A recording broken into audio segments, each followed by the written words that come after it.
In a sign of the high-stakes politics to come, minority Democrats are not waiting for the House to impeach Trump, a move expected on Wednesday, before they open the political battle in the Senate.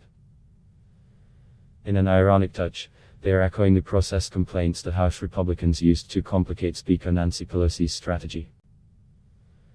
And they complain that GOP plans for a swift Senate trial would subvert justice and fall short of the constitutional duty expected of senators. In the House, Democrats used their majority power to force through a swift and focused impeachment strategy but opened themselves up to Republican charges that they were rushing the most grave undertaking faced by Congress.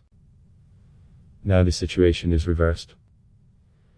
Democrats lack the power to send Trump packing. They would need 20 GOP senators to turn against their own party leader to amass a two-thirds majority to make him the first president ever ousted by Congress. But the more Democrats can make a case that Trump's unchecked power grabs are being enabled by congressional Republicans, the better they can build a case to voters that it would be dangerous to re-elect him next year. Conducting an impeachment trial in the Senate is an enormously weighty and solemn responsibility, Sen. Chuck Schumer, of New York, said on Monday. The Senate Minority Leader's brief grin as he stepped up to his podium might have been a sign of relish at the chance to make Republican Majority Leader Mitch McConnell's life difficult. The wily Senate veterans are expected to meet in the coming days to begin to discuss terms for the trial, an encounter that will test their instinctive feel for their respective caucuses and flair at manipulating arcane Senate procedure for their own benefit.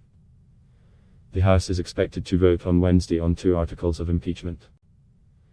The first alleges that Trump abused power by withholding nearly $400 million in military aid to Ukraine in a bid to coerce its president into investigating Democrats, including his possible 2020 opponent Joe Biden and his son Hunter.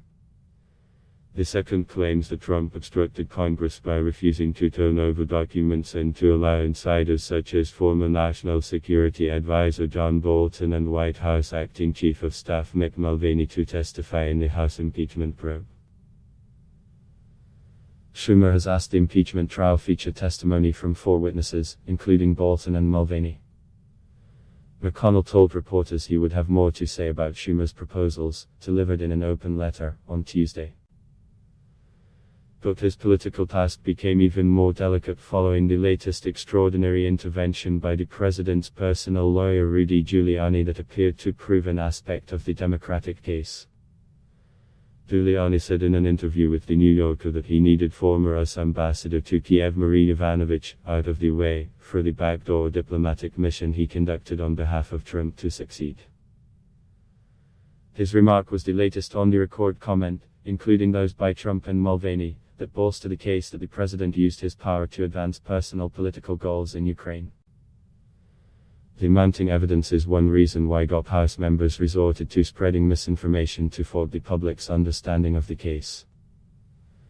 Inflicting pain. There's not much to be said for being in the minority, especially during an impeachment drama. But as House Republicans will likely show Tuesday in a House Rules Committee meeting to set parameters for a full-floor debate and vote, a party out of power can stir up trouble for those with the gavel.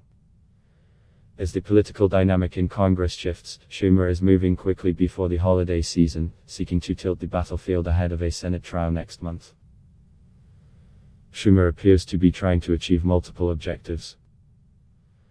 First, he can maximize the political heat on Republicans and try to ensure that as many Americans as possible come away from a Senate trial reasoning that the president's party shielded him from the consequences of serious misconduct. His call for witnesses likely to damage Trump's case may also be a warning shot, to warn McConnell how Democrats would respond if the president tries to turn the proceedings into a circus that would delight his conservative media friends.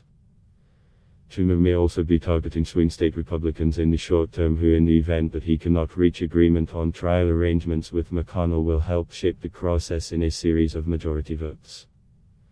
His call for witnesses also undercuts a Republican defense that the Democratic case against Trump is incomplete and based on hearsay, since he is asking for key witnesses.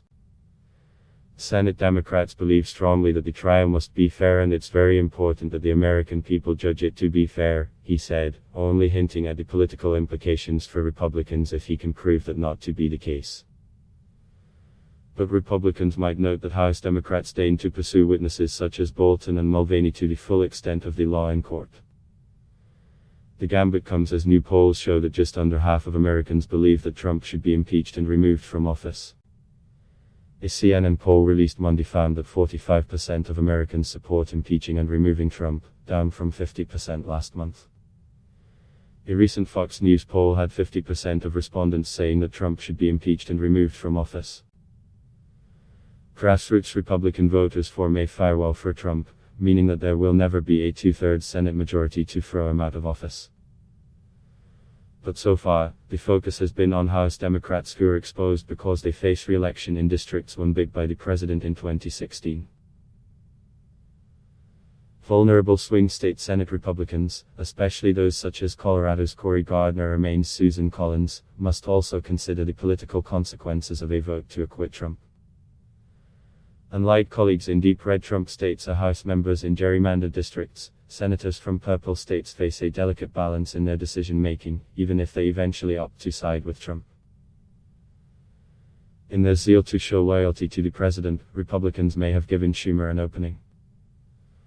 McConnell told Fox News that he was working in lockstep with the White House on plans for the trial. And South Carolina Sen.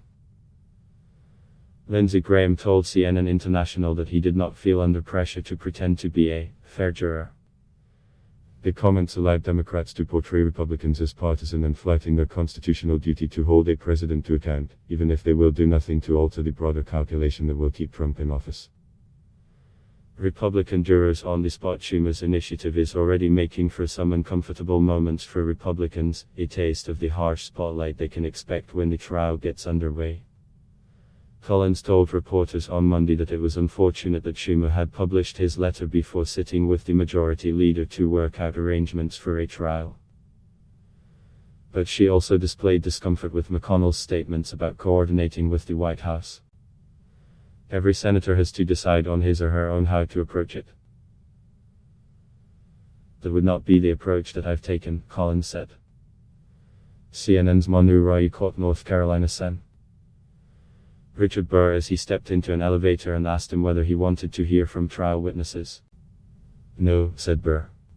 Utah Sen. Mitt Romney, one of the Republicans on whom Democrats are trying to work, said he had a point of view about the witnesses question, but wasn't ready to discuss it. There was also an embarrassment from McConnell after footage emerged of the senator calling for witnesses 20 years ago on CNN's Larry King Live, during the Clinton impeachment saga. It is unclear how serious Schumer might be about bargaining with McConnell and if he would be willing to trade for any witnesses from whom Republicans might wish to hear. Some Trump loyalists have been angling for an appearance from Biden's son, or even the former vice president himself. Judging by eye-opening details unveiled by Hunter Biden about his former conduct and personal life in previous media interviews, he would be an unpredictable witness. It is also unlikely that Biden's presidential campaign has any interest in either their candidate or his son taking a stand in appearances that would allow Trump to escalate his narrative that the two men did something wrong, claims that are not supported by any evidence. CNN's Phil Mattingly, Manu Roy and Ted Barrett contributed to this report.